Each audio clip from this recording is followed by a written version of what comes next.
देखो प्रश्नावली संख्या 12 कक्षा 10 पृष्ठीय क्षेत्रफल व आयतन। आपने इसमें बेसिक ज्ञान में देखा जाए तो आपने कल घनाभ पढ़ा था। घनाभ का आपने चित्र देखा था। घनाभ का आपने एक फलक का क्षेत्रफल, फलक का परिमाप, संपूर्ण पृष्ठीय क्षेत्रफल व आयतन और विकिरण की लंबाई और घनाभ का पार्श्व व पृष्ठीय क्षेत्रफल के सभी के आपने सूत्र देखे थे। और उसी के आज अगली कड़ी में हम आज देखेंगे घन। देखिए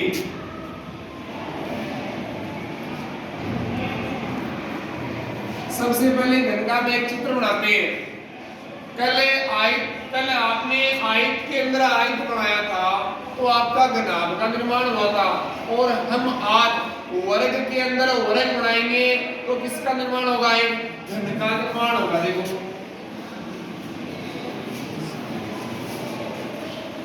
यह आपका एक वर्ग है, चारों बजाय समान है। इसके अंदर आपने एक वर्ग और बना दिया बच्चों,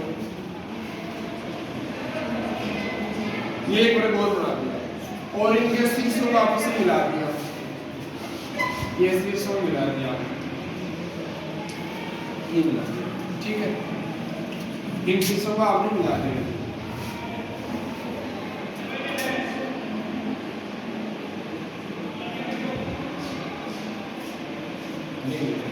तो बताओ बच्चों, घन में फलक कितने होते हैं?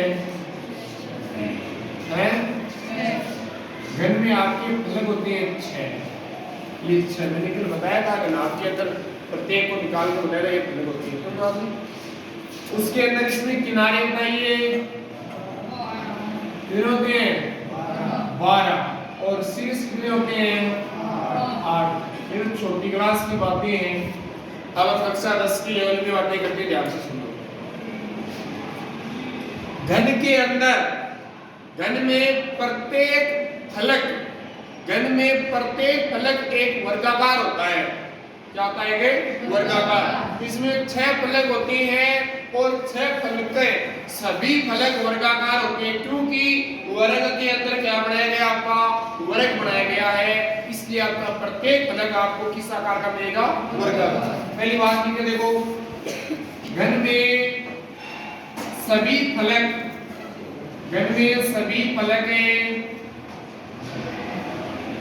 वर्गाकार होते हैं। ठीक है, सभी फलक वर्गाकार होते हैं। तो आपको पता है कि मैं ऐसा बोलूं कि घन का एक फलक का क्षेत्रफल, मैं बात करता हूं कि घन के एक फलक का क्षेत्रफल, अब घन का एक फलक है, घन का एक फलक किसके आकार, किसके क्षेत्रफल के बराबर है? वर्ग के क्षेत्रफल के बराबर है, क्योंकि इसका फलक होता क्या? वर्गाकार होता है। तो वर्ग का क्षेत्रफल के बराबर है। तो यहाँ पर लिखेंगे वर्ग का क्षेत्रफल। क्या लिखेंगे? वर्ग का क्षेत्रफल लिखेंगे। और आपको पता है कि घन का एक फलक इसके क्षेत्रफल के बराबर है। तो बच्चों घन के एक फलक का क्षेत्रफल क्या होगा? बोलिए, भुजा स्क्वायर। क्या होता है? भुजा स्क्वायर। अब एक चीज और देखिए यहाँ पर, अब इसमें आपने कल घनाभ बनाया था तो इस भुजा को आपने n माना था, इसको b माना था, इसको आपने h माना था। घन में सभी भुजाओं की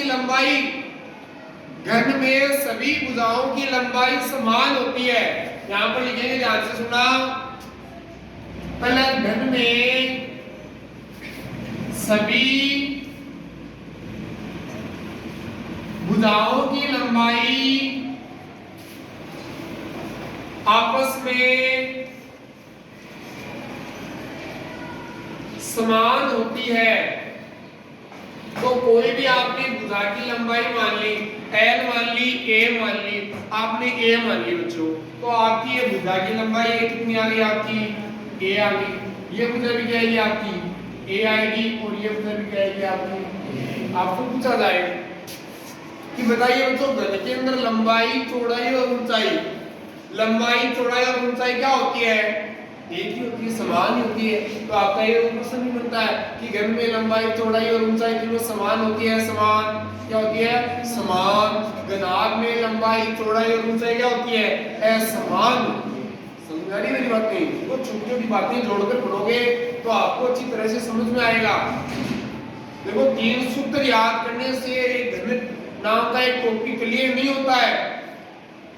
तो आपने तीन सूत्र याद कर लिए, 6 भुजा स्क्वायर भुजा क्यूब, तो उससे कोई क्लियर नहीं होता है कि आपको घन नाम का एक टॉपिक को क्लियर करना है तो उसकी प्रत्येक बात को आप ध्यान से सुनो।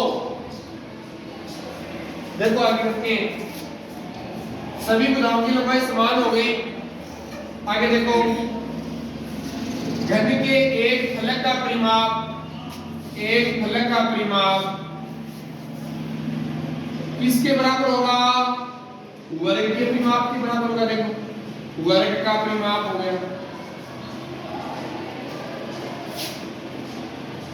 तो लिखेंगे घन का एक फलक का परिमाप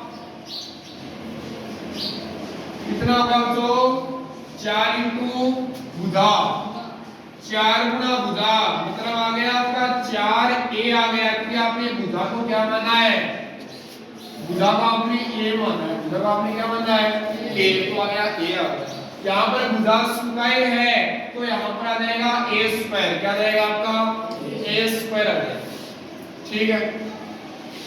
उसके बाद में आपका आता है घन का संपूर्ण पृष्ठीय क्षेत्रफल। घन का संपूर्ण पृष्ठीय क्षेत्रफल आपका बच्चों होता है 6 भुजा स्क्वायर। 6 भुजा स्क्वायर, या आप लिख सकते हो 6a स्क्वायर। क्या लिख सकते हो? 6a स्क्वायर लिख सकते हो आप। लिख लिया आपने। अब आपने कल घनाभ का संपूर्ण पृष्ठीय क्षेत्रफल देखा था, 2 कोष्ठक LG plus LH plus BH देखा था। तो उस सूत्र को भी आप निकाल कर देखा था कि ये सूत्र कहां से आया, और आज की सूत्र को भी निकाल कर देखेंगे। ध्यान से सुनना। अब आपको पता है कि घन में कितने फलक होते हैं? 6 फलक होते हैं, और प्रत्येक फलक का क्षेत्रफल क्या होता है? भुजा स्क्वायर होता है या a स्क्वायर होता है। प्रत्येक फलक का क्षेत्रफल भुजा स्क्वायर होता है या a स्क्वायर होता है, और छयों ही बराबर होते हैं। 6 फलक होते हैं और 6 के 6 बराबर होते हैं। तो आपके क्या हो गए? a square, a square, a square, 6a square आ जाएंगे बच्चों। यहाँ पर देखो क्यों आ जाएंगे? क्योंकि इसमें फलक कितने आपके? 6 है। a square, a square, a square, a square, a square, a square, कितने a स्क्वायर है यहाँ पर? 6 स्क्वायर है। क्योंकि 6 फलक है तो 6 फलकों का क्षेत्रफल आपने जोड़ दिया। ठीक है, तो ये कितने हो गए बच्चों बताओ? 6a स्क्वायर हो गया। कितने हो गए आपके? 6a स्क्वायर हो गए। और आपके घन का संपूर्ण पृष्ठफल कितना होता है? 6a square. इसी तरह से कल आपने घनाभ में भी 6 फलकों का क्षेत्रफल जोड़ा था, तो वही सूत्र बनकर आया था। देखो आज यही सूत्र बनकर आया है। यस या नो? यस। उसके बाद में लिखेंगे घन का आयतन। घन का आयतन, घन का आयतन होता है बच्चों भुजा क्यूब। यह होता है आपका a क्यूब होता है। क्या होता है आपका? a क्यूब होता है। कोई डाउट नहीं। आगे देखो, आगे आता है घन में विकिरण की लंबाई। घन में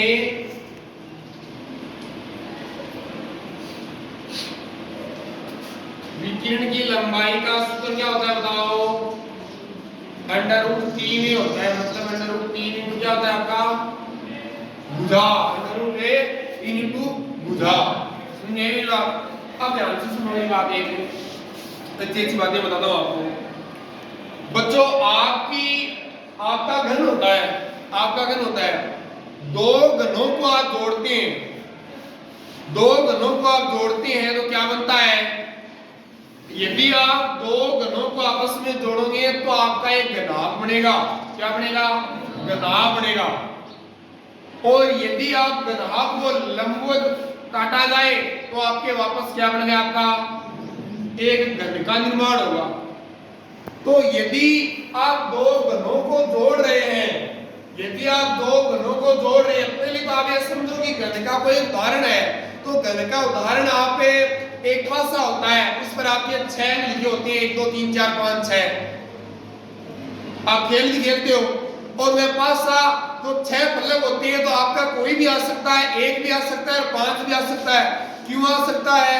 क्योंकि उनके जो फलक होते हैं तो वर्गाकार होते हैं, फिक्स नहीं होते हैं, बल्कि आपका घनभाग होता है। आपका घनभाग एक होता है ईंट की आकृति का। किस आकृति का होता है? ईंट की आकृति का होता है। ईंट के आपके दो भाग तो ऐसे होते हैं, आयताकार होते हैं, और उसके दो भाग होते हैं, वह क्या होते हैं? और ऐसे होते हैं। तो उनको ईंट को यदि आप ऐसे फेंकोगे तो लगभग चांस में 70% चांस में दो भाग ज्यादा आते हैं, क्योंकि वह क्या होता है? आयताकार होता है। क्या होता है कि आयताकार होता है। और आपका घन होता है वह एक वर्गाकार होता है। सभी फलक वर्गाकार होते हैं। तो इसमें मेन बात यह है कि यदि आप दो घनों को आपस में जोड़ते हैं तो एक घनाभ का निर्माण होता है। तो उसमें घन की जो भुजा होती है जोड़ते समय, तो घनाभ की लंबाई तो दुगनी हो जाएगी और चौड़ाई वह ऊंचाई समान ही रहेगी। यदि आप एक घन है उसकी भुजा की लंबाई 5 सेमी है और दूसरे घन की भी लंबाई 5 सेमी है, और दोनों घनों को आपस में जोड़ रहे हो, तो घनाभ की लंबाई 10 हो जाएगी और चौड़ाई 5 रहेगी, ऊंचाई भी कितनी रहेगी आपकी? 5। सिर्फ अंतर आएगा तो लंबाई में आ जाएगा। लंबाई क्या हो जाएगी? दुगुनी हो जाएगी। समझ में आई मेरी बात? लिखता हूं मैं बात, ध्यान सुनना। दो घनों को आपस में जोड़ा जाए तो एक घनाभ का निर्माण होता है। घनाभ का निर्माण है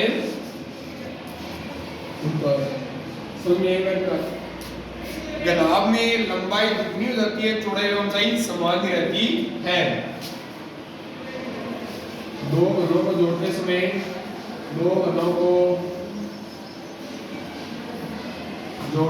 घनाभ में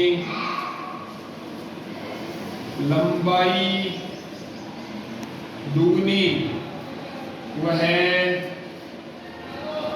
चौड़ाई वह ऊंचाई समान रहती है। यदि आप ईंट के दो भाग ध्यान से सुनिए, ईंट के बीच में से दो भाग करते हैं और दोनों भाग करते ही जो आपके जो दोनों भाग बचते हैं वह दोनों भाग किस आकार के होंगे? आपके घन के आकार के होंगे। किस क्या के होंगे?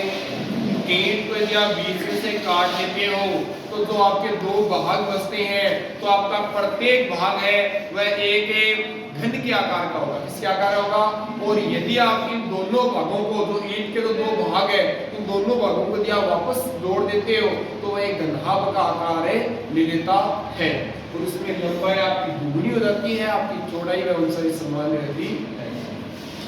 मैंने जितना मेरा अनुभव था तो मैंने आपको घन और घनाभ की संपूर्ण जानकारी मैंने आपको दी है। तो आज मैंने कल आपको घनाभ पढ़ाया था, आज मैंने आपको घन पढ़ाया। तो आप इनको अच्छी तरह से अपनी कॉपी में आप नोट कीजिए और इनको आप ध्यान से समझिए, लिखिए और देखो।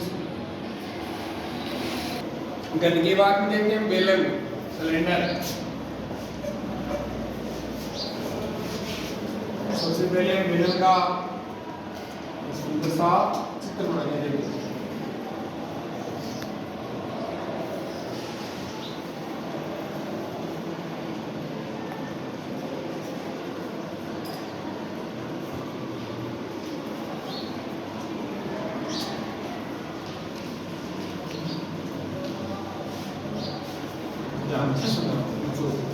आपने बेलन में 3 सूत्र देखे हैं। आपने वक्र पृष्ठीय क्षेत्र पर संपूर्ण पृष्ठीय क्षेत्र आयतन 3 आपने सूत्र देखे हैं। तीनों को आपने 2 पाई r h 2 पाई r r प्लस h पाई r स्क्वायर h इस तरह से आपने रट्टा लगा लिए।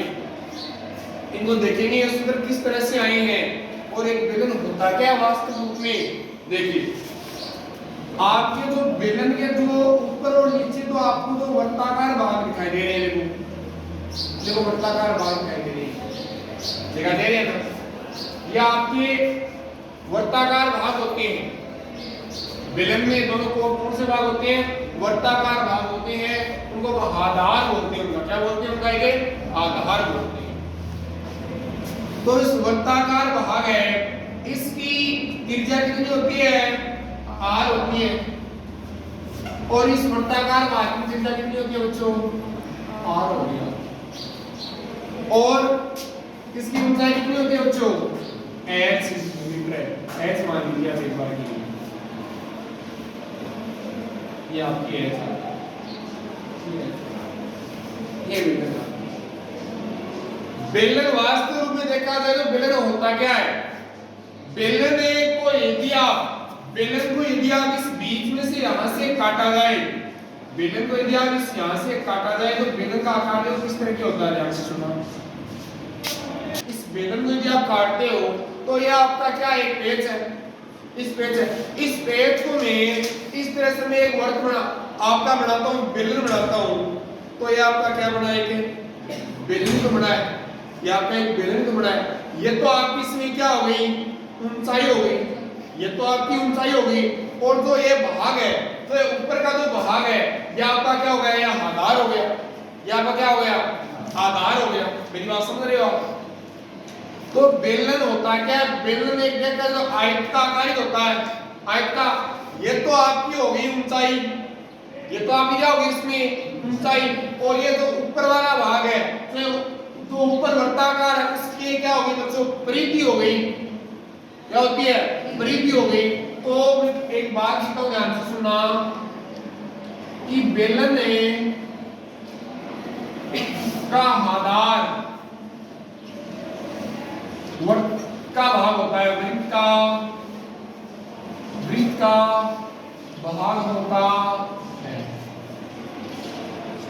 समझ में आ गई। तो इस बेलन की आधार की परिधि, बेलन की आधार की परिधि, तो बताओ आधार की परिधि कितनी होती है, वर्त की परिधि कितनी होती है आपकी, 2πr होती है बच्चों, कितनी होती है, 2πr होती है। और बेलन के आधार का क्षेत्रफल, बेलन के आधार का क्षेत्रफल कितना होता है आपका, πr² होता है, कितना होता है, πr² होता है। इसको आपने यहां से 20 में से काटते हो तो एक किस आकृति में आ गई, एक आयत की आकृति में आ गई। तो आपका ये है पेच है, आपका एक आयताकार पेच है, तो ये ऊपर वाला भाग है, ये ऊपर वाला भाग है, ये तो ये भाग आ गया, ये भाग आ गया, और ये इसकी ऊंचाई आ गई, ये इसकी ऊंचाई आ गई। तो ये आपकी h आ गया, और यहां से लेके यहां तक ये कितना आ गया, तो आपका 2πr आ गया। क्या आ गया आपका, 2πr। समझ में मेरी बात, सुनो। तो ये भाग दिखाई दे रहा है आपको, देखो ये भाग दिखाई दे रहा है, तो ये भाग पूरा है, तो इसकी परिधि कितनी है आपकी, 2πr है, ये आपकी 2πr है, और ये आपकी ऊंचाई है, ये आपकी ऊंचाई आ गई, ऊंचाई समझ आ गई।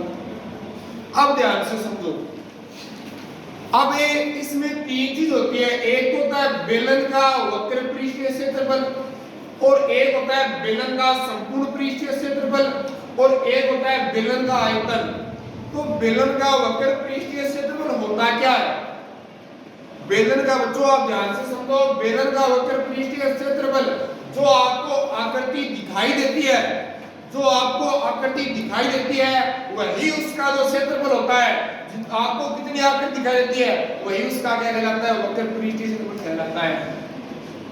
और संपूर्ण पृष्ठीय क्षेत्रफल क्या कहलाता है, जो आपको आकृति दिखाई दे रही है वह तो कोई बात नहीं है, जो आकृति आपको दिखाई नहीं दे रही थी, जो आपको आकृति दिखाई नहीं दे रही थी वह भाग आप यदि वक्र पृष्ठीय क्षेत्रफल में जोड़ते हैं तो उसका क्या बनता है, संपूर्ण पृष्ठीय क्षेत्र बनता है। आयतन होता है वॉल्यूम। आयतन का मतलब होता है जो आकृति को आपका उसका आधार का क्षेत्रफल कितना है, उसका आधार का क्षेत्रफल कितना है और इसकी ऊंचाई कितनी है। आधार की आपका आयतन होता है क्या, आयतन का मतलब होता है कि आप उसमें कितना वॉल्यूम आ सकता है, उसका कितनी धारिता है। अब आप टंकी में देखते हो, आपकी पानी की टंकी होती है, उसके ऊपर लिखा होता है 500 लीटर, 1000 लीटर। 1000 लीटर पानी आने का मतलब है कि इस टंकी का आयतन कितना है, 1000 लीटर है। इसमें 1000 लीटर पानी आ सकता है। समझा रही है। आज यदि पानी की टंकी को देखते हो तो आपको दिखाई देता है, बाहर से बाहर दिखाई देता है, जो उसमें क्या होता है, उसकी वृद्धि होती है। क्या होती है, उसकी वृद्धि होती है। अब ये आपको है, इसमें आपको दिखाई क्या दिया, इसमें आपको दिखाई दिया एक तो वृद्धि और एक क्या दिखाई दिया आपको, ऊंचाई। तो देखो पहला बेलन का वक्र पृष्ठीय क्षेत्रफल। तो वक्र पृष्ठ में आपको बेलन का दिखाई क्या दिया, आपको यदि उसकी परिधि दिखाई दी तो वृत्त की परिधि, चलो वृत्त की परिधि दिखाई दी और उसकी क्या दिखाई दी बच्चों, आपको ऊंचाई दिखाई। यस या नो, यस। बेलन वृत्त की परिधि होती कितनी है, 2 पाई आर होती है और आपकी ऊंचाई क्या हो गई, आपकी एल। तो इसका सूत्र आ गया आपका 2 पाई आर। क्या आ गया बच्चों, 2 पाई आर। बोलो वक्र पृष्ठीय क्षेत्रफल का मतलब होता है कि जो भाग आपको दिखाई देता है वही क्षेत्रफल क्या कहलाता है, आपका वक्र पृष्ठीय क्षेत्रफल कहलाता है। दूसरा बेलन का संपूर्ण पृष्ठीय क्षेत्रफल। बेलन का संपूर्ण पृष्ठफल होता है, ध्यान से सुनना, बेलन का वक्र पृष्ठीय क्षेत्रफल, बेलन का वक्र पृष्ठीय क्षेत्रफल। इसमें क्या जोड़ दिया जाए, जो भाग आपको दिखाई नहीं दे रहा था।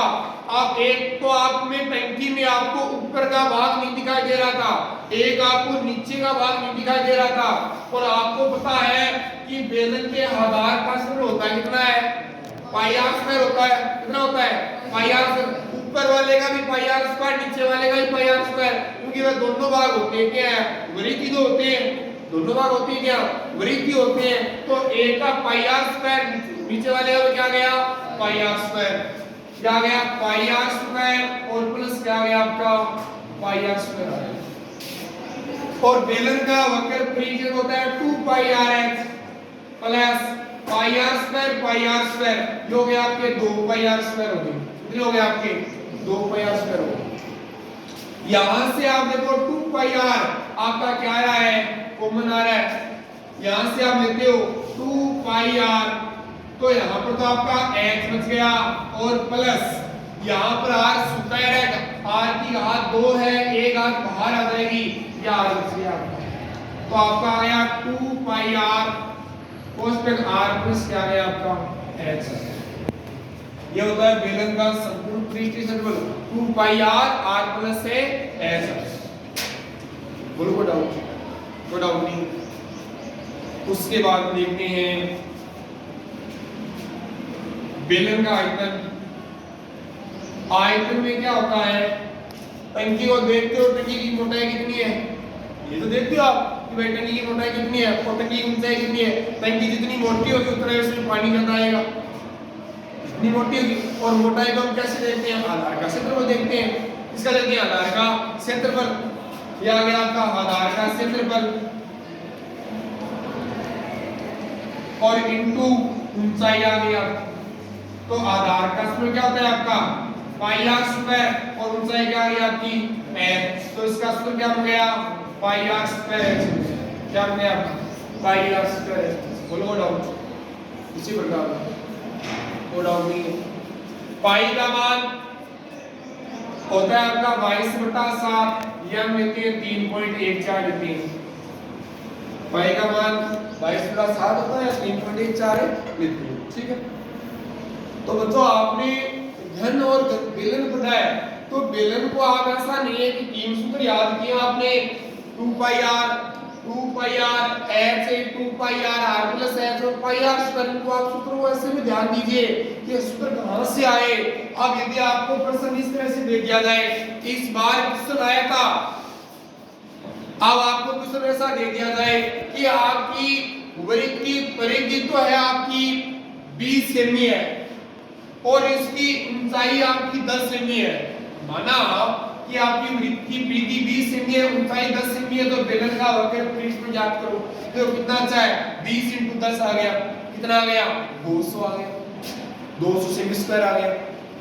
और इसमें देखो आपका ऐसा बोला जाए कि बेलन का वक्र पृष्ठ में दिया गया है और आपको एक वृत्त का क्षेत्रफल दिया गया, तो आप बेलन का संपूर्ण पृष्ठ में ज्ञात करो, आप कर सकते हो। देखो पता होना चाहिए कि ये सूत्र कहां से आए आपके। तो ये दोनों भाग होते हैं, किस आकार के होते हैं, वर्ताकार भाग होते हैं। वृत्त का क्षेत्रफल होता है क्या है, पाई r स्क्वायर, और वृत्त की परिधि क्या होती है, 2 पाई r होती है। यदि इसको आप काटते हो कैंची से तो ये कौन सी भाग आता है, एक आयताकार भाग आता है। जो ऊपर वाली है ये तो क्या हो जाएगी, वृत्त की परिधि हो जाएगी, तो आपको गोलाकार भाग दिखाई देता है, जो आपको गोलाकार। अब एक तार होता है, तो तार को तो हम गोल करते हैं, तार को तो हम गोल करते हैं, तो इसमें यदि आप वापस कर ले तो उसकी तो लंबाई तो होगी एक। तो इसमें ध्यान से सुनो, परिधि होती क्या है, परिधि होती है कि एक चक्र में, एक वर्ताकार भाग में एक चक्र में तय की दूरी तो एक परिधि कहलाती है। अब ये आपका वृत्त है, ये आपका वृत्त है, इसमें यहां से लेकर आप यदि एक चक्र में जितनी दूरी तय करोगे वही तो आपका वृत्त की परिधि कहलाती है। और यदि इसको आप इस तरह से कर ले जाए, ध्यान से सुनो, यह आपकी लंबाई, इसकी लंबाई 15 सेमी है, इस तार की लंबाई 15 सेमी है। इसको यदि आप वर्ताकार में छेद करते हैं तो इसकी परिधि कितनी होगी आपकी, कितनी होगी आपकी, इसकी भी 15 सेमी हो गई बच्चों, इसकी भी 15 सेमी हो गई। इस तार को आपने क्या किया, वर्ताकार कर लिया, गोलाकार बना लिया, तो ये आपकी क्या गई, परिधि आ गई। क्षेत्रफल क्या होता है, क्षेत्रफल होता है तो आपने बीच में जो भाग दे रखा है, देखो छायांकित भाग दिखाई देता है, ये क्या होता है बच्चों, आपका क्षेत्रफल होता है। और जो बाहर से जो भाग दिया जाता है इसकी लंबाई कितनी है, वह क्या होती है, इसकी परिधि। परिधि, परिमाप, परिसीमा, इनके एक ही नाम होते हैं। समझ आई मेरी बात, इसको